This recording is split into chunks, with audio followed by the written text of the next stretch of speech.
Halo, Assalamualaikum. Kembali lagi di Matkim Privat. Kali ini kakak akan membahas beberapa tipe soal kimia yang keluar pada hari ini ya, 17 April tahun 2021. Oke, kita langsung aja, kita simak bersama-sama sampai habis ya. Yang pertama itu tentang bentuk geometri molekul ya. Nah, ini yang keluar itu adalah bentuk ion. Oke, soalnya seperti ini. Bentuk geometri molekul CO32- adalah, nah, untuk mengetahui bentuk geometrinya, kita harus tahu dulu CO32 itu kayak apa, guys. Kayak gini ya. Nah, O itu C itu 4 ya. C itu 4, 1, 2, 3, 4. Oke, O itu nomor atomnya 8, maka dia golongan 6, maka kakinya 6, 1, 2, 3, 4, 5, 6. Di sini ada ketambahan 2 elektron ya. CO32-. Nah, mana yang ketambahan elektronnya? Ini 1, 2, 3, 4, 5, 6. O itu memiliki 6 elektron terluar, ketambahan 1 min di sini. Nah, jadi 7. Nah, di sini 1, 2, 3, 4, 5, 6. Ketambahan 1 elektron jadi seperti ini. Nah, inilah bentuk CO32-. Jadi kalau misalkan besok kalian ketemu tentukan bentuk geometri untuk suatu ion, kalian harus bisa membuat rumus Lewisnya dulu ya. Jadi rumus Lewisnya kayak gini, guys. Nah, seperti ini. Nah, oke ya. Nah, inilah intinya. Maka intinya itu tidak punya PEB, maka bentuknya adalah intinya 1, terikatnya ada 3. Oke ya, guys. Apa kalau kayak gini? Segitiga datar ya. Semangat. Untuk soal nomor 2 itu tentang konfigurasi elektron ya. Sebenarnya ada lagi itu tentang sifat SPU ya. Kalian bisa mempelajari sifat SPU tentang jari-jari, elektronegativitas itu juga keluar. Kalian bisa buka YouTube Mbak sebelumnya ya, video sebelumnya kita sudah pernah membahas sifat-sifat SPU. Nah, saya akan membahas ini konfigurasi elektron. Pada molekul AX4 dengan konfigurasi A adalah ini. Oke ya, kita lihat konfigurasi atom A memiliki elektron valensi berapa? 2 ya. Maka A itu adalah golongan 4. Karena golongan 4 maka A itu min 4. Nah, reaksinya seperti ini. A min 4 bereaksi dengan X. X-nya berapa ya kira-kira ya? Kalau membentuk ikatan itu kan disilang. Nah, ini kan artinya sini 1. Sini 4. Maka artinya sini min 1, guys. Min 1-nya pindah terus ke sini. Min 4-nya ke sini. Nah, maka bentuknya kan jadi kayak gini. AX4. Begitu ya kalau membentuk ikatan. Nah, tentukan konfigurasi atom X. Nah, kita lihat X muatannya min 1. Kalau muatannya min 1 maka X itu adalah golongan 7 ya, guys. Dia adalah golongan 7A. Nah, kita lihat aja, tentukan konfigurasi atom X. Kita lihat yang golongan 7A, maka elektron valensinya 7. 3S 3P25. Ini jawabannya. Oke, poin ini ya. Paham ya, guys? Kalau ini golongan 4. SP. Kalau ini golongan 2, ini golongan 2, ini golongan 5. Ya, SP itu dijumlah. Nah, berarti ini 2 tambah 5 7. Maka jawabannya adalah B. Paham ya? Untuk materi soal selanjutnya, kita masih ada stoikiometri. Setiap UTBK kimia itu pasti stoikiometri keluar, jadi kalian harus menguasai. Untuk hari ini yang keluar adalah mencari rumus empiris atau rumus molekul juga bisa, saya nggak tahu ya. Kalian dapat paket yang mana? Nomor 3, dari analisis terhadap 3 gram senyawa, diketahui bahwa senyawa tersebut mengandung 1,2 gram karbon. Ya, jadi saya punya senyawa. Senyawanya ini masanya 3 gram. Di dalamnya mengandung karbon, ada hidrogen, dan ada oksigen. Karbonnya 1,2 ya, hidrogennya itu 0,2 dan sisanya oksigen. Lah, oksigennya berapa, Mbak? Oksigennya kita jumlah aja, 1,2 ditambah 0,2 itu kan 1,4 ya. Maka ini sisanya 1,6 begitu. 3 dikurangi 1,4. Nah, untuk mencari rumus empiris kita butuh kayak gini ya. Berarti CX HY OZ. Oh, maaf ya, guys, yang ditanya bukan rumus empiris. Saya di sini ingin mencari rumus molekul. Kita juga nanti bisa belajar ya apa itu rumus empiris, apa itu rumus molekul. Ya, kita mencari rumus molekulnya CXHYOZ. Untuk mencari XYZ, XYZ ini disebut indeks ya. XYZ ini menggunakan perbandingan mol. Oke, untuk mencari mol maka kita bagi dengan AR-nya ya. C itu 12, H itu 1, O itu 16. Nah, maka ini kan 0,1 banding 0,2 banding 0,1. Nah, maka C-nya 1, H-nya 2, O-nya 1. Nah, ini kita sederhanain. Nah, inilah yang disebut rumus empiris ya. Rumus empirisnya berarti CH2O. Jadi besok kalau ditanya rumus empiris, jawabannya ini CH2O. Ya, tapi yang ditanya apa Mbak? Tanya adalah rumus molekul. Ternyata MR-nya 60. Ya berarti CH2O kita kali berapa biar MR-nya ketemu 60? C itu 12 ya. 12 tambah 2 berapa? 14. 14 tambah 16 itu berapa? 30. Berarti 30 dikalikan N sama dengan 60. Maka N-nya 2. Nah, maka rumus molekulnya ketemu. CH2O saya kali dengan 2. Maka jadinya C2H4O2. Inilah rumus molekulnya. Oke ya guys, kalian paham ya? Oke, untuk soal selanjutnya adalah bab termokimia. Bab termokimia dari hari ke-1 sampai sekarang tuh masih keluar ada ya, yaitu tentang hukum Hess. Dari ketiga reaksi di atas, tentukan hubungan yang tepat. Oke ya. Nah, jika kalian ketemu soal seperti ini, saya bisa selesaikan seperti ini guys. Saya buat kayak gini ya. C ditambah setengah O2 menghasilkan CO2, itu delta H-nya adalah P. Lalu CO ditambah setengah O2 menghasilkan CO2, itu delta H-nya itu adalah Q. Nah, saya garis kayak gini. Nah, yang paling bawah kalian sebagai produk utamanya. Nah, kayak gini. Delta H-nya itu adalah si R. Nah, pertanyaannya hubungan yang tepat tuh gimana? Nah, kita lihat ya. C mintanya di sisi kiri. Mana yang ada C? Percobaan ke-1 ya. Sudah ada di sisi kiri ya. Maka ini percobaannya yang pertama adalah tetap. Lalu kita lihat CO2 mintanya di sisi kanan ya. Oh, ini saya salah nih. Ini enggak ada duanya ya, maaf ya. C ditambah, ini kan O-nya 1 harusnya CO. Selanjutnya CO2 mintanya di kanan. Nah, mana CO2? Nah, pas kebetulan ini di kanan. Nah, nanti kalian tinggal kembangkan tipe soal seperti ini ya. Yang penting kalian tahu konsepnya ya guys. Nah, CO2 ini udah di kanan. Kebetulan banget ya udah di kanan ya. Maka ini juga tetap.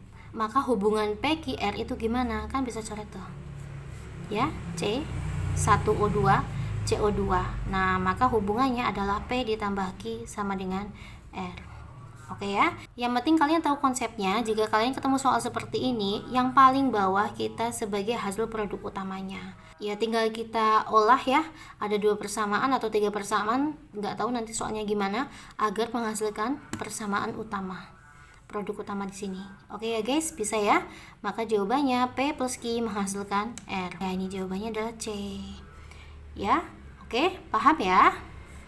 Oke, untuk tipe soal selanjutnya adalah hibridisasi ya. Hibridisasi ini keluar ya dari hari pertama sampai hari ke berapa nih? 6 apa 5 ya nih? Hari ke-6 ya. Ini konstan keluar. Yang penting kalian harus tahu konsepnya. Jenis orbital hibrida pada atom C yang diberikan pada senyawa berikut. Berarti kita fokus hanya hibrida C-nya aja ya. Jumlah perbandingan hibrida sp2, sp3 dan sp. Saya sudah tekankan di pertemuan sebelumnya. Sepertinya sudah ya. Kalau sp2 cara gampangnya maka C-nya itu berikatan rangkap gitu aja guys. Kalau sp3 berarti tunggal, kalau sp berarti itu rangkap 3. Oke, gitu aja ya. Maka kita lihat ini dia berikatan rangkap. Makanya adalah sp2. Ini adalah sp2 juga. Ini sp2. Ini juga sp2. Ini adalah sp2 juga. Ini juga sp2. Karena C ini berikatan rangkap ya. Ada berapa nih? 1, 2, 3, 4, 5, 6. Lalu mana lagi ada sp2? Nah, ini sp2. C-nya berikatan rangkap ya. Paham ya guys? Maka sp2-nya ada berapa ya? 1, 2, 3, 4, 5, 6, 7. Ada 7. Nah, ini 7. Bisa juga ini ya. Kita lihat sp3. sp3 maka ikatan tunggal. Ikatan tunggalnya berapa guys? Ini ya sp3. Ini juga sp3. Oke, berarti ada 2. Lalu sp rangkap 3 ya. Lah inilah yang disebut hibrida sp. Oke ya, jawabannya adalah C. Kalian bisa ya guys. Oke, soal selanjutnya adalah tetapan kesetimbangan ya. Ini baru ya. Di hari ini ada tetapan kesetimbangan. Untuk hari sebelumnya tuh belum ada ya. Nah, sekarang kita lihat 5 mol gas amoniak dimasukkan ke dalam suatu wadah 3 liter ya. Saya buat reaksinya dulu. 3NH3 menghasilkan N2 ditambah 3H2. Volumenya 3 liter. 5 mol amoniak, kita masukkan mula-mula ya. Nah, ini 5 mol amoniak. Ternyata amoniak itu terurai 40% adalah alfa, alfanya itu 40%. Pertanyaannya, tentukan nilai Kp jika tekanan totalnya adalah 3,5. Oke, untuk mencari mol yang bereaksi kita dari alfa. Alfa itu rumusnya adalah mol reaksi dibagi dengan mol mula-mula. Inilah alfa. Ya, alfanya berapa? 40/100 ya guys. Maka 40/100 mol yang bereaksi adalah nggak tahu. Mula-mulanya itu 5 mol ini. Maka gimana guys? Berarti mol yang bereaksi adalah 4/10 saya kali dengan 5. Jadi 2 mol. Inilah amoniak yang bereaksi sebanyak 2 mol. Oke ya. Kita masukkan sini min 2. Dalam keadaan mula-mula, produk belum ada apa-apa. Nah, ini berapa nih yang dihasilkan di produk? Jangan lupa koefisien 1/3. Sorry ya, ini 2. Maaf. Ini 2. Sorry nih, 2 ya. Makanya 1/2 kalikan 2. 1/2 kalikan 2 gitu ya. Sini berapa? 3/2 kalikan 2. 3/2 kali 2. Nah, ini patokannya. 5 dikurangi 2 berapa? 3. Ini berarti 1, ini berarti 3. Nah, inilah mol dalam keadaan setimbang. Berapa nilai Kp-nya?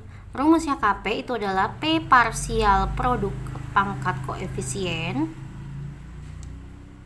dibagi P parsial reaktan pangkat koefisien. Gitu guys.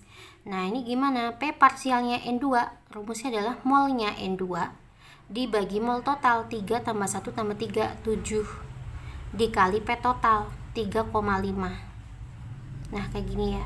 P parsial H2 berapa? 3 per mol total dikalikan P total pangkat 3 dibagi dengan P parsial NH3, molnya 3 dibagi mol total dikalikan P total pangkat 2. Oke ya guys, ini hilang ya, ini sisa 1. Nah, 3,5 dibagi 7 itu kan setengah ya guys, ini setengah. 3,5 hilang, ini adalah 2, 3/2. Nah, berarti jawabannya 3/4. 3/4 itu berapa? 0,75. Paham ya guys? Jawabannya adalah B. Next, kita masuk ke soal nomor 7. Suatu larutan 0,05 mol elektrolit biner. Elektrolit ya. Biner itu artinya N-nya 2. Ini berarti NT-nya mol terlarut dalam 200 gram air, berarti gram pelarutnya membeku pada suhu. Nah, ini adalah TFL, titik beku larutan. KF-nya ada, tentukan derajat ionisasinya. Oke ya, kita masuk ke dalam sifat koligatif larutan. Rumusnya gimana? Delta TF sama dengan M dikalikan KF dikalikan I. I adalah faktor Van Hoff. Kenapa kita kalikan I? Karena ada senyawa biner, maka dia artinya suatu larutan elektrolit ya. Nah, delta TF-nya berapa? Negatif jadi positif. Sebenarnya kayak gini nih guys. Rumusnya delta TF itu adalah TFP dikurangi TFL. Pelarutnya kan air ya, maka 0 membeku kan pada suhu 0 dikurangi min 0,744 gitu guys. Maka jadinya 0,744. Ya, saya masukkan ya 0,744. Molalitasnya ini molalitas ya, mol zat terlarut. Rumusnya molal di sini ya. Molalitas itu adalah NT 1000 dibagi dengan GP. Ini rumusnya molalitas guys ya. Berarti NT-nya itu adalah 0,05 dikalikan 1000 dibagi gram pelarutnya adalah 200. KF-nya adalah 1,86. I-nya nanti ketemu ya guys. Kita cari I-nya dulu aja. Oke. 1000 dibagi 200 itu 5 ya. 5 dikalikan 0,05 dikali 1,86 itu adalah 0,465. Ya, saya udah dibantu dengan kalkulatornya. Besok kalian harus semangat ya ngitungnya ya. Lalu 0,744 dibagi 0,465 itu adalah 1,6. Oke, ketemulah nilai I. I itu adalah faktor Van Hoff. Lalu apa rumusnya I? 1 plus N min 1 kalikan alfa. Inilah I. 1,6, 1 plus, senyawanya biner, artinya N-nya 2. 2 kurangi 1 kalikan alfa. 1,6 dikurangi 1 berapa? 0,6. 2 kurangi 1, 1. 1 alfa ya. Maka alfanya adalah 0,6. Begitu guys. Paham ya? Jawabannya adalah C. Oke, lanjut kita masuk ke soal penyangga. Suatu larutan penyangga yang terdiri dari CH3COOH 0,02 mol. CH3COOH ini adalah asam lemah ya guys.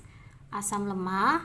Dan CH3COONA ini adalah basa konjugasinya ya, garamnya ini. Tapi di dalamnya ada basa konjugasinya. 0,1 mol membentuk penyangga dengan pH 5-log2, Ka-nya ada. Setelah penambahan NaOH 0,1 mol, berapakah pH penyangga gitu ya guys. Jadi kalau ditambah dengan NaOH, NaOH itu adalah basa, maka yang bereaksi adalah asamnya. Nah, besok kalau misalkan ditambah asam, yang bereaksi basa konjugasinya. Ternyata ditambah basa, maka yang bereaksi asamnya. Jadi kayak gini. CH3COOH saya tambah dengan NaOH, nanti hasilnya adalah CH3COONA plus H2O ya. Ini awalnya adalah 0,2 mol. CH3COONA nya itu adalah 0,1 mol. Nah, ternyata ditambah dengan NaOH 0,1 mol gitu guys. Nah, berarti siapa yang habis? Yang habis itu lihatnya di sisi reaktan ya guys. 0,2, 0,1, maka yang habis ini habis 0,1. Maka ini berapa? Min 0,1 juga. Sisa 0,1. Nah, ingat produk itu bertambah. 1 per 1 kalikan dia 0,1. Ini berarti 0,2. Oke ya guys, tetap dia membentuk penyangga asam, tetapi setelah ditambah basa, pH-nya nanti akan naik sedikit. Oke, jadi gimana rumusnya? Rumusnya sama, H plus sama dengan Ka dikalikan mol asam lemah dibagi dengan mol basa konjugasinya, CH3COO min. Oke ya, kita lihat Ka-nya itu kan 1 kali 10 pangkat min 5. Ini Ka-nya. Mol asam lemahnya adalah 0,1. Mol basa konjugasinya itu 0,2. Nah, ini berarti kan 5 kali 10 pangkat min 6 ya, setengah dikalikan ini. Ini adalah H plusnya. Berarti pH-nya berapa guys? pH setelah ditambah NaOH itu adalah 6-log5. Oke, jawabannya apa? Jawabannya adalah C. Oke, semoga kalian paham apa yang sudah saya jelaskan.